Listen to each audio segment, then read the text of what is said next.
Our first story is titled, Am I the a-hole for not wanting to be my brother's best man in his third wedding?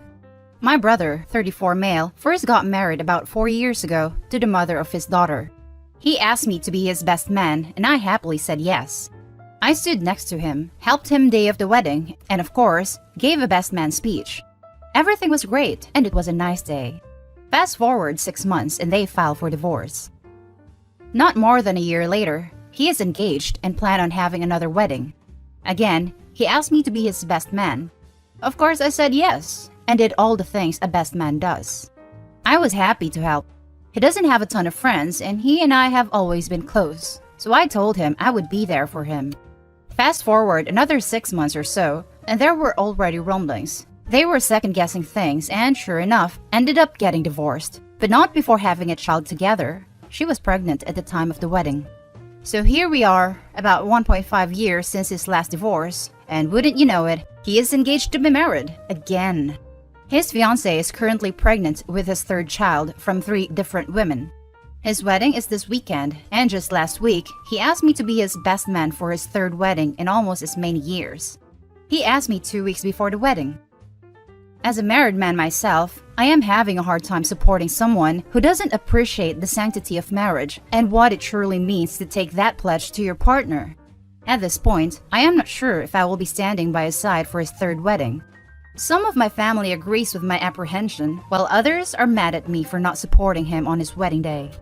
Am I the a-hole here? Now let's read the top comments. No a-holes here, but your brother seems to have marriage confused with dating. I wish I could upvote this more than once. No a-holes. That's how I feel about people who treat being engaged as a more serious version of dating. To me and my wife, an engagement is however long you need to plan your wedding. Getting engaged is saying, I want to marry you right now, but it takes time to plan stuff. I realize not everyone feels that way though. Married 3 times in 4 years? That's insane. I've had relationships longer than this entire time and didn't even get engaged. Not the a-hole. By the time my fiancé and I get married next year, we'll have been together for twice the time it's taken him to marry 3 times. This is mad. He clearly has an interesting definition of the word vow, given his spewing them out left, right, and center. Not the a-hole. The fact that you've only gotten 2 weeks' notice gives you an easy out, or it would have if you don't already discuss this with your family. But even flat out telling him that you're best man out and think that he should spend less time rushing to formalize things with the women he impregnates and more time thinking about what he's doing before he acts on impulse is uncalled for under the circumstances. Our second story is titled, Would I be the a-hole if I refused to do a mother-son dance with my stepmother at my wedding? I'm a 27-year-old guy who will hopefully be getting married in the next 12 months, if, the global situation doesn't screw it up more. There's something I need to ask about here because it's become a serious point of contention between my dad and me. My mom died when I was 5 and he got married again when I was 10. My stepmother tried to mom me and I did not like it. A lot of it was my dad's fault. He was dating her for 2 years, but we, brother and me, didn't meet her until they were engaged and she moved in. 2 months later, they got married and she was still a stranger and expected to be mom. But nobody could ever be mom other than my mom. I don't really remember her, but I just know I was never on the market for mom number 2. It was my mom's biggest fear too, per the diaries she left me and my brother. So my dad trying to replace her was a dick move in my opinion. And my stepmother refusing to have a different kind of relationship was too. She would tell us she was mom of the house and was raising us, so she deserved that relationship. My brother has a somewhat better relationship with them today. My relationship with them is strained. So when my stepmother called and asked me about doing the mother-son dance at my wedding, I told her I wasn't doing one. Now she's upset and pissed and trying to change my mind. There is nobody alive I would do a mother-son dance with. My fiancé and I are going to do dance with our kids though, in place of the traditional parent-child dances at weddings. Would I be the a-hole if I don't do the dance? That's the story. Now let's read the top judgment of this post.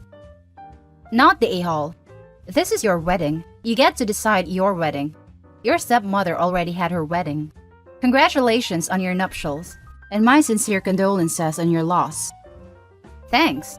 This wedding has been a long time coming. I hope it can finally happen. 100% agree, and I love the idea of parent-child dances with your kids instead. Not the a-hole. Not the a-hole. Your wedding, your choice. And they shouldn't be pressuring you to change your mind. Not sure if this is an American custom, but I've not actually heard of the mother-son dance in the UK. Congratulations though, I hope the day goes without a hitch. It's something that happens occasionally. I have been to 2 weddings where there was one. The first wedding, it was a joint father-daughter, mother-son dance. Second one, father-daughter was first and then mother-son. Not everyone does them. Thanks. If it's only something that people do, then it might be worth saying that neither you or fiancé are doing parents' dance. Make it less personal about stepmom and maybe they'll be less offended. Good luck. It won't change anything, but it's not a bad idea otherwise. Let's jump to the next story. Am I the a-hole for having my husband out of the delivery room when he brought his mother instead of mine? This happened a few weeks ago when I delivered my son. We had an agreement before that my husband would be by my side during the delivery. When the moment comes, I suddenly had a change of mind and started to miss my mother, desperately, as if I would never see her again. I knew she had lessons that day but wanted her by my side, so I asked my husband to call and drive her here. When my husband came back maybe an hour later, he came back with his mother, not mine. He explained that my mother was in the middle of a lecture, and he was afraid that they could not make it in time before she sums it up, so he drove his own mother who lived near instead. I got angry and started wailing uncontrollably, crying for my mother like a child. The nurses ended up removing him, and I had no family beside me during the whole unpleasant process. I continued to cry even after seeing my son and only stopped when my mother finally arrived much later. According to her, my husband did not call her, instead left her a message and she only saw it after dismissal. Now thinking back, that was extremely embarrassing and I had no idea how I lost it like that. I feel sorry that he was not able to witness the process because of my last-minute change of mind. It was supposed to be just me and him, and he expressed his disappointment too. However, I am also angry that he did not bother to make an effort to let me see my mother when I felt I needed her, and instead took his chance to bring his own mother. I guess both of us feel betrayed to some extent, but which one of us is the a-hole? I want to know. Now let's read the top comments. Not the a-hole, hun. You were in labor. Of course your feelings are gonna be amplified. I would have reacted the same as you if my husband brought his mom instead of mine. Also, congratulations on your newborn. I would have reacted the same. The nurse wouldn't have needed to remove them. They would run when I started throwing things at them. Labor is such a effing vulnerable time. You do whatever you need to get through that moment, and his job was also to do whatever you, the person in pain, needed. He should be ashamed, not you. You did a great job welcoming your son into the world. Cuddle him and focus on the pure joy. Not the a-hole. Not the a-hole. You were in labor and under a lot of stress. It sounds like he did the bare minimum to try to reach your mom. Also, you didn't directly make him leave. The nurse did, for the sake of your stress levels, which was reasonable. At that point, assuming there was now no longer time for him to go back for your mom and return in time, having your husband there would only make your stress levels worse because you were upset. Imagine being that nurse in that moment. The patient asks her husband to get her mom. He comes back with his mom, and the patient is obviously distressed. All I think is you had one job while throwing the guy out. Not the a-hole. Your husband is, though. Yeah, because mother-in-law is a great substitute for a lady who is asking for her mother going into childbirth. It's not like she needs the woman who raised her over the person who gained titled mother by law to be there. Not to mention, who would want their mother-in-law to see their privates? Ew. She should probably want to see the baby coming out. Now for the last story, would I be the a-hole if I told another woman to stop hitting on my husband? My husband has a best friend named George.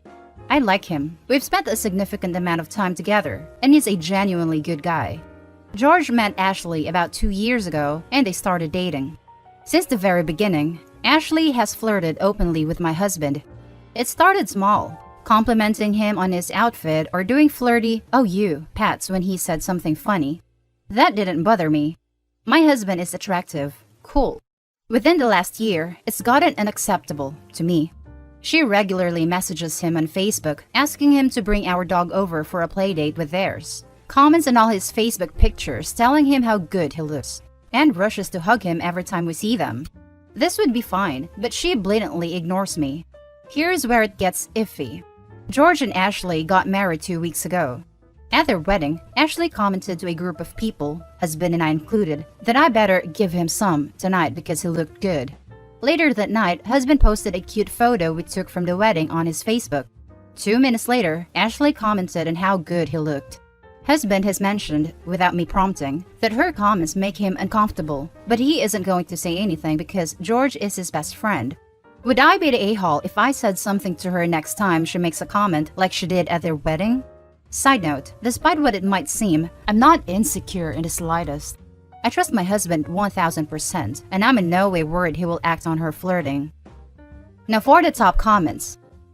Not the a-hole, but you will come off as the jealous wife. The reality is, your husband needs to be the one to put a stop to this. He needs to tell her that her comments creep him out. Edit. Just as a note, I went through this. My fiancé straight up asked the girl, "Why do you always ignore my fiancé?" He did this in public, in front of all our friends. He wasn't mean, just acted really curious, and it brought everyone's attention to her inappropriate behavior. It embarrassed the heck out of the woman, and she has since stopped not just ignoring me, but hitting on my fiancé. Hubby needs to tell George to tell her to knock it off. Hubby needs to tell the actual person to knock it off. Not the a-hole. But if you approach her, it will seem like insecurity talking. If she truly doesn't like you, she might revel in your discomfort and continue with her behavior. I highly suggest asking your husband to reconsider either talking to her about this or have your husband express both his and your concerns to George. Malicious or not, she's acting inappropriately. I feel sorry for all parties involved. True, you saying something may fuel her attention-seeking behavior. A gentle you would be the a-hole, because your conversation shouldn't be with her. It should be with your hubby. He needs to step up and let her know, in a friendly way, that if his wife were making such comments to someone else's husband, he'd be upset by it, and that he knows she means well, but it needs to stop. And that's the end of the video, folks. Leave your comments and don't forget to hit like and subscribe. Turn on your notification to get updated on the latest videos, and I'll catch you in the next one. Stay safe.